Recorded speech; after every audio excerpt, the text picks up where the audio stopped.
오늘은 맨하튼 중부 서쪽 끝에 있는 허튼 야드라는 오피스 단지에 일이 있어서 가는 중입니다. 제가 작년에 한번 언급했었는데 헤지펀드 트레이더로서 이야기를 담은 책 작업이 지금 마무리 단계라서 제가 쓴 글을 계속 읽고 다시 쓰는 작업을 하고 있어요. 바람도 쐴 겸 밖에 나왔습니다. 저기 보이는 게 허튼 야드예요. 저기 벌집같이 생긴 금색 조형물이 The Vessel이라고 하는데요. 이게 근래 뉴욕에서 나름 주목받고 있던 부동산 개발 프로젝트였는데 개발 당시부터 말이 많았긴 했지만 거기에다가 코로나 사태가 터지는 바람에 망했어요. 그동안 어쩌면 가장 많이 해주셨던 질문들인 트레이딩 원칙이라든지 제가 업계에 있으면서 보아왔던 성공한 트레이더들의 성향, 그리고 투자 성공 실패 케이스, 트레이딩 전략, 트레이딩 매뉴얼 같은 내용도 있어서 그런 질문들 받고 한결 마음이 놓이기도 했어요. 제가 하려는 이야기가 그래도 많은 분들이 궁금해하시고 도움 드릴 수 있는 내용인 것 같아서요.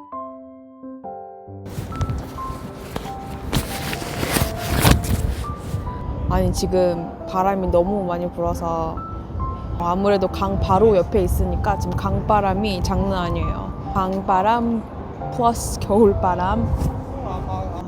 지금 약간 역광이라서 잘 안 보이실 텐데 제 바로 뒤에 생각보다 제 삶에 대해서 질문해 주시는 분들이 많아서 그 테마만 따로 묶어서 답변해 드리려고 합니다. 주식 투자 관련 질문들은 사실 웬만한 거는 제가 커뮤니티 게시판에서 답변을 해드리기 때문에 바람 일단 정말 아무도 안 궁금해 하실 것 같아서 그동안 제 개인적인 이야기는 최대한 말을 아껴왔는데 일단 물어봐 주셔서 감사하고 그래도 여러분의 시간은 소중하니까 이런 것도 최대한 유익하게 답변을 해볼게요. 경제적 자유 이뤘나요? 일단 대답부터 하자면 경제적 자유 이뤘습니다. 제가 무슨 슈퍼 리치라는 게 아니라 제 기준에서 경제적 자유를 이뤘다는 겁니다. 이게 해석하기 나름인데 사실 제가 하고 싶은 거 다 하고 살아도 그렇게 많은 돈이 필요하지 않아요. 딱히 다른 데 욕심이 없기 때문에 제가 명품 욕심, 차 욕심 이런 게 일체 없어서 일단 물욕이 별로 없는 편이고요. 그게 아마 식욕으로 대체된 듯 하긴 하지만 앞으로 일 안 해도 하고 싶은 거 하면서 살 수 있다는 게 매일매일 먹고 싶은 거 먹고 월세 걱정 없이 살고 그리고 딱히 매일 하고 싶거나 필요한 게 블룸버그 이용료 내는 거 부담 없이 그렇게 평소처럼 하던 거 하면서 살면 그것만으로 되게 행복하거든요. 그렇게 살면은 지금부터 평생 일 안 해도 살 수 있을 정도의 경제적 여유는 있습니다. 그런데 이 경제적 자유를 이루는 것하고 이 커리어하고는 전혀 별개의 문제거든요. 돈이 아무리 많아도 내가 무슨 워렌 버핏보다 돈이 더 많아도 저는 계속 일을 하면서 살 거예요. 그만큼 뭔가 커리어에서 오는 성취감 이런 것들이 저한테는 중요하기 때문에 요즘 100세 시대잖아요. 그래서 100살 채우고 죽는 그 숨 넘어가는 마지막 순간까지 그렇게 평생 일하면서 살고 싶어요. 그러니까 이게 100억 벌면 1000억 벌면 이제 은퇴하고 놀아야지 이런 게 저한테는 아무 의미도 없다는 거죠. 무언가 내가 끊임없이 쏟아붓고 만들어내가고 성취해가는 과정에서 오는 행복이 이런 자아 실현이라는 게 돈을 얼마큼 모은다고 되는 게 아니잖아요. 자, 일단 춥기도 하고 지금 카페인이 부족하기 때문에 허튼 야드 건물 안으로 들어가 보겠습니다. 원래는 뉴욕 미드타운에 있는 금융회사들이 이쪽으로 사무실을 옮기기도 했고 여기에 대형 쇼핑몰들도 들어왔는데 그런데 여기 들어온 니만 마커스 백화점은 파산보호 신청 들어갔고요. Chapter 11 bankruptcy.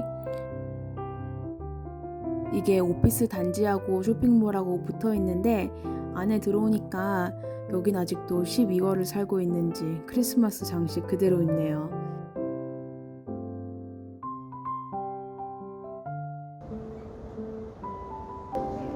아무도 없어 진짜. 그리고 지금 이 허튼 야즈 부지 안에 들어가 있는 리테일 회사들이 상당수가 파산한 상태입니다. 정말 뉴욕 상업용 부동산 시장의 몰락을 보여주는 대표적인 곳이 돼버렸어요.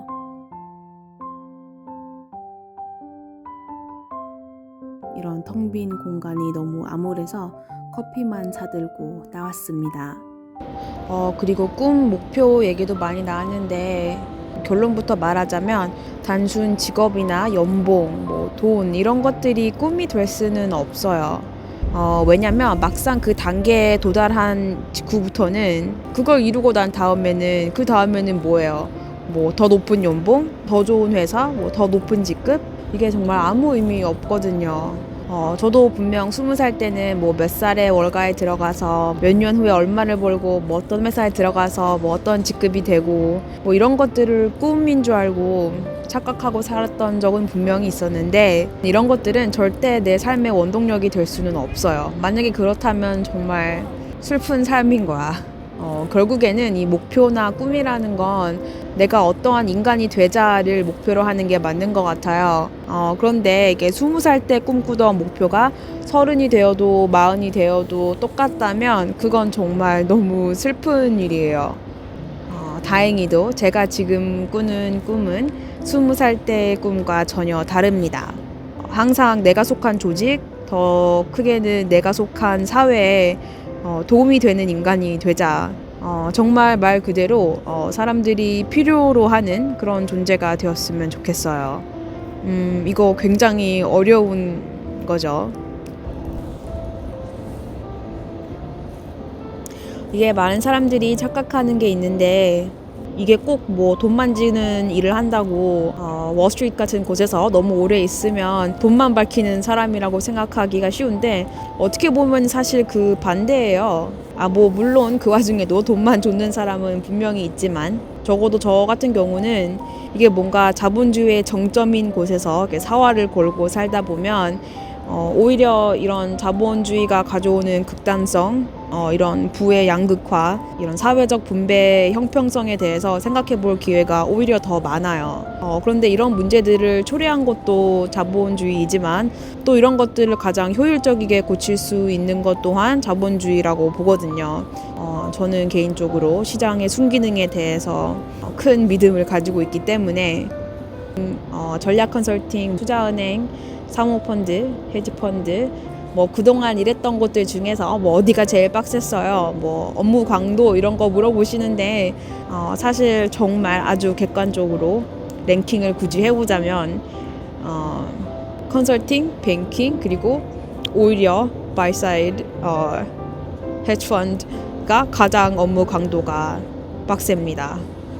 특히 헤지펀드 같이 이게 시장을 보는 직업은 정말 이게 일이 끝난다는 개념이 없기 때문에 정말 이 일을 사랑하는 사람들만이 할 수 있어요. 안 그러면은 이 업계에서 정말 못 버티죠. 못 버티고 나가요. 그래서 많이들 나가죠. 아니 이게 지금 따뜻한 라떼를 시켰는데 아이스 커피가 됐어요. 그리고 펀드에서 주식 운용 잘하면은 그냥 나와서 개인 전업 투자하면 되지 왜 굳이 펀드 회사 소속으로 있느냐 이 질문에 대한 답은 그냥 일개 직원이면 다른 얘기겠지만 그냥 엑스큐션 트레이더가 아니라 정말 투자 결정권도 있고 재량껏 트레이드할 수 있는 그런 헤지펀드 트레이더라면 좀 말이 안 되는 선택인 게 왜냐하면 레버리지라는 아름다운 개념이 있기 때문인데요. 예를 들어서 개인이면 내 돈이 1이면 그 1에 대한 돈만 가지고 트레이드를 하게 되는데 그럼 수익도 그 1에 대한 수익밖에 없고 개인이 레버리지를 쓸 수도 있지만 펀드에서 오는 레버리지하고는 차원이 다르죠. 그 규모 면에서 펀드를 차리면 펀드를 운영하면 내 돈이 한 5 정도 들어가고 남의 돈 95를 가져와서 100을 가지고 투자를 하고 그 투자에 대한 수익을 내가 20% 먹고 그리고 심지어 이 수익과는 별개의 개념으로 그냥 펀드를 그냥 남의 돈을 맡아서 운용한다는 것 자체만으로도 2% 피를 받는데 물론 그에 상응하는 스트레스는 어마어마합니다. 하지만 아주 단순하게 이 이코노믹스만 봤을 때 그냥 개인 전업 투자하지 않는지 아시겠죠? 대신 뭐 특정 기관 소속에 있다가 그냥 못 해먹겠다 하고 펀드 나와서 그냥 자기가 펀드 차리는 트레이더도 정말 많습니다. 뭐 물론 성공적인 트랙 레코드가 있고 그리고 자기가 세운 펀드에 출자해줄 투자자 라인업이 있다는 가정하에서 그리고 펀드라는 것도 뭐 아무나 차린다고 되는 게 아니에요. 이게 뭐 남의 돈 받기가 쉽나. 뭐 아무튼 그런 이유가 있습니다. 그리고 뭐 협찬 받나요? 이런 질문도 있었는데 협찬은 받지 않습니다. 보니까 대부분 여자 유튜버들은 뭐 화장품 협찬이나 뭐 옷 액세서리 뭐 이런 협찬 많이 들어오던데 저를 그동안 유튜브에서 오랫동안 봐오셨던 분들은 잘 아시겠지만 보다시피 패션 테러리스트라서 화장 뭐 메이크업 같은 것도 안 하기 때문에 그런 협찬도 들어올 리가 없네요. 또 뭐 있지? 뭐 키? 키가 왜 궁금한지 모르겠는데 뭐 이거 뭐 굳이 숨길 필요가 없기 때문에 저는 키가 매우 작습니다. 155라고 주장하는 154예요. 그게 뭐 한 1cm 늘린다고 뭔 차이가 있나 하시겠지만 저한테는 중요합니다. 그래서 가끔씩 1cm를 늘려서 뻥을 쳐요. 그리고 MBTI 질문도 있었는데 저는 정말 익스트림한 INTJ. 이게 웃긴 게 한 10몇 년 전에 제가 처음 MBTI 테스트를 했었던 게 맥킨지 입사하고 나서 뭐 저는 전혀 그걸 믿지 않지만 맥킨지에서 이제 컨설팅 프로젝트마다 팀을 짤 때 뭐 팀이 한 서너 명 있으면 그 서너 명의 MBTI를 참고를 해서 스태핑을 한다는 그런 말이 있었는데 그건 그냥 하는 말이고 뭐 팀이 만들어지고 나서 서로의 MBTI를 참고해서 팀 다이내믹스를 고려하고 뭐 이런 말이 있었는데 뭐 실제로 그렇진 않았던 것 같아요. 그냥 뭐 재미로 한 건가? 뭐 아무튼 그때 당시 제가 21살이었는데 21살 때 했던 그 MBTI는 똑같이 그때도 INTJ였었는데 굉장히 그 중간에 있었어요. 항상 I도 E와 I의 중간, 거의 중간인데 살짝 I, N도 그 스펙트럼의 거의 중간, 그런데 살짝 더 N이었던 거고 T도 그렇고 J도 그렇고 굉장히 나름 이 중도 moderate한 그런 성격이었는데